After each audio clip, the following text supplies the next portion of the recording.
मन को लुभा जाएं। हमारी प्रत्येक इंद्रिय फिर कृष्ण प्राप्ति के लिए कर्म। गोपी किसे कहते हैं? गो माने इंद्रियां और पी माने पीना। जो अपनी प्रत्येक इंद्रिय से कृष्ण को पीना चाहे उसको गोपी कहते हैं। या दो हनने बहनने मथनो पलेप प्रेंखें खनार भरुदितो क्षणमार जनादऊ। श्रीमद् भागवत में श्री शुकाचार्य जी वर्णन करते हैं गोपियों की परिस्थिति कैसी है।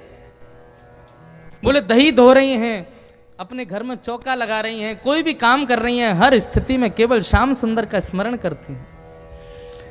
नेत्रों की कुछ देखने की इच्छा नहीं है कि दर्शन को नैना तपे, वचन सुनन को कान, मिलवे को हियरा तपे, ये के जीवन प्राण। गोवर्धन वासी सांवरे, तुम बिन रयो न जाए। ऐसी स्थिति। तो यम यानी कि अपनी इंद्रियों की इच्छाओं का दमन करना। यम नियम। अपने जीवन में कोई ना कोई प्रातः काल सुबह उठते ही एक नियम जरूर मानव का होना चाहिए जिसका आप कभी भी परित्याग ना करो, वो नियम। आसन को जीतने का प्रयास करो। एक आसन पर बहुत देर तक रहने का प्रयास करना चाहिए, मन उससे स्थिर होता है। प्राणायाम करो। तो यम नियम आसन प्राणायाम। प्रत्याहार, पांचवी वस्तु है प्रत्याहार, यानी कि आहार की शुद्धि। ये बहुत बड़ी हमारे मन को विचलित करने का बहुत बड़ा कारण होता है आहार। हम कैसा भोजन करते हैं, कहाँ का जल पीते हैं, कहाँ का अन्न खाते हैं, उससे हमारा मन बहुत विचलित होता है। इसलिए सब जगह खाना, सब जगह पीना नहीं चाहिए। बहुत मर्यादित होकर के ही भोजन प्रसाद का सेवन करना चाहिए, उससे मन एकाग्र होता है। यम नियम आसन प्राणायाम प्रत्याहार और फिर ध्यान, धारणा, समाधि, ये अष्टांग योग। ये 8 योग हैं, इनसे मन एकाग्र होता है। भगवान इस प्रकार बता रहे हैं। और इस प्रकार देवहूति माता को संपूर्ण ज्ञान प्रदान करते हुए भगवान ने माता देवहूति से प्रश्न किया, मैया मैंने इतना सब कुछ बताया, आपको क्या समझ में आया?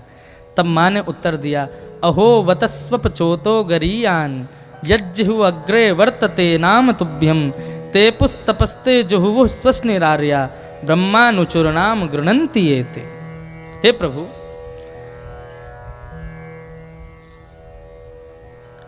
भक्ष का सेवन करने वाला व्यक्ति भी धन्य हो जाए यदि उसके जीव के अग्रभाग में आपका नाम आ जाए। यदि वो आपके नाम गुणानुवाद में रति हो जाए उसकी, तो आपका नाम ही उसके जीवन को परिवर्तित कर देगा, संभाल देगा, संवार देगा। इसलिए भगवान के नाम का निरंतर जिह्वा पर रसस्वादन पान करते रहो। यदि हमारे कोई विकार भी होंगे ना, तो विकार भी बदल जाएंगे। एक मेरी बात बहुत ध्यान से सुनिएगा। आज एक काम कीजिएगा, मानव के अंदर कितने अवगुण हैं ये केवल 2 लोग जानते हैं। मेरे अंदर कितने अवगुण हैं ये केवल 2 लोग जानते हैं। आपके अंदर कितने अवगुण हैं वो भी 2 ही लोग जानते हैं। एक तो भगवान जानते हैं और एक आप स्वयं जानते हो, तीसरा कोई नहीं जानता। शादी ब्याह होने के बाद में पति जानते हो, पत्नी जानते हो, ऐसा भी नहीं है। वो भी कई गुण ऐसे अवगुण होते हैं, उनको जीवन भर निकल जाता है, फिर भी पता नहीं चलता ये अवगुण था इनके अंदर। अपने उन गोपनीय अवगुणों को स्वयं अपने हाथों से कहीं एकांत में किसी डायरी में लिखिएगा, मेरे अंदर क्या क्या अवगुण हैं। देखो एक बात कहें, अपने अवगुणों को स्वीकार करना मानव का सबसे बड़ा सद्गुण होता है। हाँ, मुझ में ये कमी है, ये जो स्वीकारीकरण है ना हमारा, ये सबसे बड़ा सद्गुण है। आज रात्रि में अपने स्वयं के अवगुण लिखिएगा। और यदि आप खुद लिखने में सक्षम नहीं हो, खुद लग रहा है कि नहीं लिख सकते, तो फिर आपके संग जो बहुत समय आपके साथ में व्यतीत करते हो, उनको कह देना, भाई मेरे अंदर तुमको जो जो कमियां लगती है ना सब लिख दो।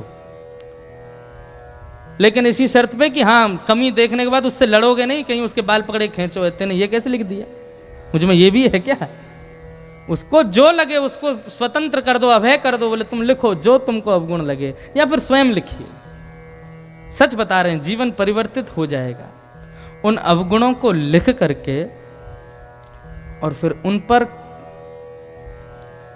पहले अवगुण को आप सर्कल कर लो। बोले अब मुझे इस पर काम करना है, मुझे इस पर देखना है, इसके लिए मुझे क्या क्या औषधियाँ चाहिए, किस प्रकार का औषधि मतलब मुझे क्या करना चाहिए, कैसे रहना है, क्या करूं मैं, ये अवगुण कैसे दूर हो। क्योंकि यदि एक अवगुण भी यदि जीवित हमारे भीतर रह गया तो उस अवगुण के कारण नरक दर्शन निश्चित करना पड़ जाएगा, फिर बाद में पछताओगे। हम चाहते तो अपने अवगुणों को ठीक कर सकते थे, लेकिन हमने नहीं किया। इसलिए जीवन बहुत कम समय का रह गया है। इस कम समय के जीवन में ये भागवत आदि ग्रंथों से मिलने वाले सद्विचार सद्भावों को जीवन में लाइए और अपने अवगुणों को सुधारिए। उन अवगुणों पर काम करना शुरू कीजिए। अपने अवगुणों को सुधारना ही सबसे बड़ा सद्गुण है मानव का। आदत बुरी सुधार लो, बस हो गया भजन। कई लोग पूछते हैं ना, महाराज जी हमें कोई नियम बता दो, हम क्या नियम क्या करें, हमें कोई भजन बता दो, कोई नाम बता दो, कोई मंत्र बता दो। अगर ये पूछने की बहुत इच्छा है तो यही सोच लीजिए, आपके जितने अवगुण हैं उन अवगुणों को सुधारने की क्रिया आज से शुरू कर दीजिए। यही नियम अपना लीजिए। जिस दिन आपके सारे अवगुण सुधर गए उसी दिन मुक्त हो जाओगे संसार से। ये केवल ताली बजाने तक सीमित मत रखना, इसको करके देखिएगा, आपकी भलाई के लिए है। भगवान का नाम हमारे समस्त प्रकार के अवगुणों को नष्ट करता है। यदि बहुत क्रोध आता है, बहुत ईर्ष्या किसी को देख करके होती है, आदि आदि ऐसे अवगुण हमारे भीतर हैं, तो देखो एक तरीका और है, अपने अवगुणों का मार्ग बदल दो। यदि यदि आपका कोई गुण संसार के लिए प्रयोग किया जाता है तो वो अवगुण बन जाता है, और वही गुण भगवान के लिए यदि किया जाए तो वही सद्गुण बन जाएगा। जैसे क्रोध, किसी को बहुत क्रोध आता है, पति पे आता है, बच्चों पे आता है, परिवार पे आता है, अपने घर में काम करने वालों पर आता है, तो क्रोध उन पर करना ये विकार है, ये अवगुण है। लेकिन वही क्रोध यदि ठाकुर जी पे आ जाए ना तो वही भक्ति बन जाएगा, वही प्रेम भक्ति बन जाएगा।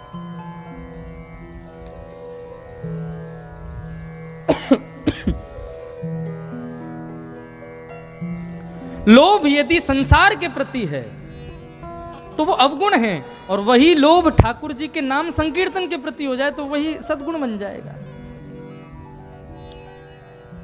कामनाएं संसार की वस्तु की हैं तो अवगुण है, और वही कामना ठाकुर जी की प्राप्ति की हो जाए तो वो सद्गुण बन जाएगा। अपने अवगुणों का पथ बदल दीजिए, अवगुणों को यथावत रहने दीजिए, केवल पथ रास्ता बदल दीजिए, अपने आप सुधर जाएगा सब।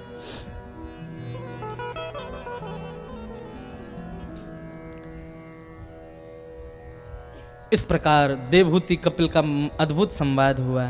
आगे देवहूति माता सिद्धता नाम की नदी बन गई और कपिल महाराज गंगा सागर में जाकर के विराजमान हुए। बोलो कपिल भगवान की जय। इनकी देवहूति की दूसरी बहन प्रसूति का प्रसंग बताया गया, जिनके पुत्र हुए यज्ञ नारायण। यज्ञ का ब्याह दक्षिणा के साथ हुआ, बिना दक्षिणा के यज्ञ श्रेष्ठ नहीं माना जाता। देवहूति का प्रसंग सुनाया, प्रसूति का प्रसंग सुनाया, फिर आकुति का प्रसंग सुनाया। आकुति के प्रसंग के बाद प्रियव्रत का प्रसंग सुनाया। इनके भाई देवहूति के प्रियव्रत और उत्तानपाद। तो उत्तानपाद की दो पत्नियां हैं, सुरुचि और सुनीति। सुनीति का मतलब है बुद्धि और सुरुचि का मतलब है मन। प्रत्येक मानव उत्तानपाद है और प्रत्येक मानव की दो पत्नियां हैं, बुद्धि और मन। हम जो कुछ भी करते हैं इन दोनों से आज्ञा लेकर के करते हैं। बुद्धि कहती है तो वो करते हैं, मन कहता है तो वो करते हैं। कभी कभी द्वंद्व में फंस जाते हैं, बुद्धि कुछ कहती है, मन कुछ कहता है, क्या करें। उस समय जो हम निर्णय लेते हैं उसको हम विवेक कहते हैं। वो विवेक कहां से आता है? वो सत्संग से आता है। तो देवभूत श्री उत्तानपाद के दो ब्याह हुए सुनीति से और सुरुचि से। सुनीति से पुत्र हुए ध्रुव और सुरुचि के पुत्र हुए उत्तम। ध्रुव जी महाराज एक दिन अपनी पिता की गोद में बैठने के लिए जाने लगे तो छोटी माँ ने फटकार दिया, बोले कि इनकी गोद में यदि बैठना चाहते हो तो वन में जाओ, वन में जाके भगवान का भजन करो, भजन करके भगवान जब प्रसन्न हो जाएं तो उनसे वरदान मांगना कि मैं छोटी माँ के गर्भ से जन्म लूं, तब तुमको पिता की गोद में बैठने का अधिकार प्राप्त होगा। मन के मार्ग पर जब हम चलते हैं, बहुत ध्यान से सुनिएगा, मन के मार्ग पर जब हम लोग चलते हैं तो मन सदैव मानव को वो देना चाहता है जिसमें मानव को प्रसन्नता होती हो, जिसमें मानव को चैन मिलता हो, जिसमें मानव को आनंद मिलता हो। लेकिन व्यक्ति जब बुद्धि के मार्ग पर चलता है तो बुद्धि सदैव वो क्रिया करवाती है जिसमें मानव थोड़ा पारिश्रमी बनता है, थोड़ा परिश्रम करना पड़ता है। कथा में आना, पहली बार कथा में जब कोई व्यक्ति आता है तो वो मन के मार्ग से नहीं आता, वो बुद्धि के मार्ग से आता है। और जब बुद्धि के मार्ग से कथा में आना शुरू करता है तो धीरे धीरे धीरे धीरे मन भी उसी मार्ग पर आनंदित हो जाता है। तो मन बुद्धि दोनों कथा में लेके आते हैं। लेकिन कई बार एक तरफ कथा चल रही है, दूसरी तरफ कोई और मनोरंजन का कार्यक्रम चल रहा है, तो हमारी बुद्धि और मन दोनों विचलित हो जाते हैं। बुद्धि कहती है कथा में चलो, मन कहता है नहीं मनोरंजन के कार्यक्रम में चलो। क्योंकि मन वही देता है जिसमें मन का रंजन होता हो, लेकिन बुद्धि हमें वो करवाती है जिसमें मन का मंथन होता हो। कथा मनोरंजन नहीं है, कथा मन मंथन है।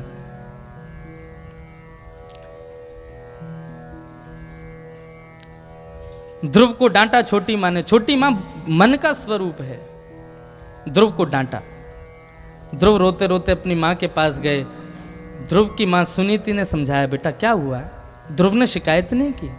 बालकों को शिकायत करने की आदत माताएं कभी ना सिखाएं। शिकायत जो बालक बहुत करते हैं बचपन से ही, चुगली करना, शिकायत करना, ये सदलक्षण नहीं है बालकों का। कोई घटना हो जाए, किसी प्रकार की कोई बात हो जाए, उसको जितना गोपनीय रखना बालकों को सिखाओगे उतना भलाई है भविष्य के लिए। ध्रुव जी ने शिकायत नहीं की छोटी माँ की। दासी ने आकर के बताया, बोले छोटी माँ ने डांटा है ध्रुव जी को आज। तब माँ ने गोद में लिया, ध्रुव को समझाया, बेटा तुम रोते क्यों? माँ ने क्या कहा? माँ ने यही तो कहा कि तुम वन में जाकर के भगवान का भजन करो। ध्रुव बोले नहीं, माँ ने ये भी कहा कि वन में जाके भजन करो, भगवान जब प्रकट हो जाए तो कहना मैं छोटी माँ के गर्भ से जन्म लूं। सुनीति ने कितना अच्छा समझाया ध्रुव को। सुनीति कहती है, ध्रुव स्वयं को हंस बनाओ। हंस का स्वरूप होता है, पानी और दूध मिले हुए हो ना तो हंस दूध पी जाता है, पानी छोड़ देता है। स्वयं को हंस बनाओ। सामने वाला क्या कह रहा है तुम केवल उतना ही सुनो जो तुम्हारे लिए उपयोगी है। वो अतिशयोक्ति जो बोल रहा है उसको मत सुनो। छोटी माता ने कहा वन में जाके भगवान का भजन करो, केवल इतना ही सुनो। उसके आगे उसने क्या कहा? उसको भूल जाओ। तुम वन में जाओ, जाओ बेटा अभी से चले जाओ, भजन करो। 5 वर्ष के ध्रुव जी छोटे से अपनी माँ को प्रणाम करते हैं और वन की ओर प्रस्थान कर रहे हैं। श्री नारद जी महाराज जैसी देखते हैं ध्रुव छोटा सा बालक वन में जा रहा है, परीक्षा लेने के लिए आ गए। बेटा कहाँ जा रहे हो? वन में जा रहा हूँ। किस लिए? भगवान का भजन करने। बोले वन में भगवान थोड़ी रहते हैं, वन में तो बब्बर शेर रहता है, वन में तो रीछ रहता है, वन में हाथी रहता है, भगवान थोड़ी रहते हैं। ध्रुव जी महाराज कहने लगे वन में कौन रहता है ये मुझे आप बता रहे हैं, आप कौन हो? अपना परिचय दीजिए। नारद जी महाराज बोले मैं नारद हूं। ध्रुव जी मुस्कुराने लगे, बोले आप झूठ बोल रहे हो, आप नारद नहीं हो। नारद जी बोले क्यों? मैं नारद क्यों नहीं हूं? बोले क्योंकि मैं सत्संग सुनता हूं। मैंने सत्संग में सुना है भगवान बाद में मिलते हैं, पहले नारद जी मिलते हैं और फिर नारद जी मिलके भगवान से मिलने का मार्ग बताते हैं। आप कैसे नारद जी हो, मुझको घर जाने के लिए बोल रहे हो? यदि नारद होते तो मुझको बताते कि भगवान कैसे मिलेंगे। क्योंकि नारद कौन है पता है बंधु? भगवान जैसे हमारा मन होता है ना, ऐसे भगवान का मन नारद जी है। भगवान की कोई इच्छा प्रकट होती है तो उस इच्छा को पूरी करने में अपने जान लगा देते हैं श्री नारद जी महाराज। क्यों? भगवान का मन है। जैसे ही ध्रुव जी से ऐसी बात सुनी, नारद जी ने अपने हृदय से लगाया, बोले बेटा मैं तो परीक्षा ले रहा था, तुम वास्तव में भगवान से मिलना चाहते हो, तुम वास्तव में मिलना चाहते हो, वन में जाओगे भगवान को पुकारोगे कैसे, कैसे बुलाओगे? ध्रुव जी बोले आप बता दो, मुझे तो कुछ नहीं पता। तब ध्यान की विधि बताई नारद जी ने और एक मंत्र प्रदान किया। बंधुओं, ये मंत्र नहीं है, ये श्लोक नहीं है, ये भगवान का फोन नंबर है। ये श्लोक सही बता रहा हूं, हंसो मत, सच में भगवान का फोन नंबर है। इसको जितना हो सके डायल करते रहा करो। क्या? ओम नमो भगवते वासुदेवाय, ओम नमो भगवते वासुदेवाय। हमारी जीव की स्थिति ऐसी हो जाए, सुबह उठते, खाते, पीते, हंसते, सोते, रोते, हर स्थिति में इस मंत्र का जाप करते रहो अपने मुख से। जैसे हमारी नाक श्वास लेती हमको पता नहीं चलता, ऐसी हमारी जिह्वा भगवत भजन करती रहे, हमें पता ना चले, ऐसी स्थिति हो जाए। इस स्थिति में हम पहुंच जाएं, उसके लिए इस मंत्र का खूब जाप करो। उसका परिणाम क्या होगा? इस मंत्र को दिन रात 24 घंटे आपकी जिह्वा पर जब ये मंत्र लगा रहेगा, ओम नमो भगवते वासुदेवाय, ये 12 मंत्र है। देखो इसके अक्षर भी 12 हैं, 12। आप किसी को फोन करते हो तो 10 नंबर होते हैं उसके फोन के, और जब किसी बाहर के किसी विदेशी को फोन करते हो तो 12 अक्षर होते हैं। तो ठाकुर जी भी वैकुंठ में रहते हैं, वैकुंठ भी है तो विदेशी, तो वहां के लिए देखो 12 अंकों का ये श्लोक है, ओम नमो भगवते वासुदेवाय। इसका पुनरपि पुनः बार बार यदि इसका मंत्र का जाप किया जाए तो एक दिन खंडवा की गली में कहीं ना कहीं श्याम सुंदर जरूर दिखेंगे, उनका दर्शन निश्चित होगा।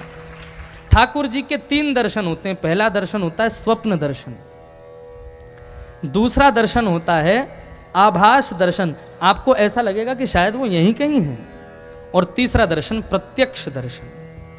इन तीनों दर्शनों की जो सिद्धि है, यदि उस पर पार करना चाहते हो, उस पर पहुंचना चाहते हो, तो इस मंत्र का खूब जाप करो। कितने प्रमाण हैं श्रीमद् भागवत में, इसी मंत्र के माध्यम से ठाकुर जी ने दर्शन दिया। अच्छा, दूसरी बात, इस मंत्र का कोई नियम नहीं कि शुद्धता रखो या वैसे रखो, कैसे भी जपो, ठाकुर जी का भाव रखो बस, और खूब जाप करो। नारद जी महाराज ने मंत्र प्रदान किया। श्री ध्रुव जी महाराज वन में पधारे, और वन में आते ही पहला महीना जैसे ही प्रारंभ हुआ, ध्रुव जी महाराज ने तपस्या करना प्रारंभ किया। तिरात्रांते तिरात्रांते कपित्थ बदरासना। 3 रात्रि ध्रुव जी कुछ नहीं खाते, और 3 रात बाद केवल कपित्थ फल खाकर के भजन कर रहे हैं। 1 महीना ऐसे भजन किया, 3 दिन का व्रत, फिर केवल फल। दूसरा महीना जैसे प्रारंभ हुआ, ध्रुव जी ने थोड़ा और कठिन किया। 2 द्वितीयम च तथा मासम षष्ठे षष्ठे भकोर दिने।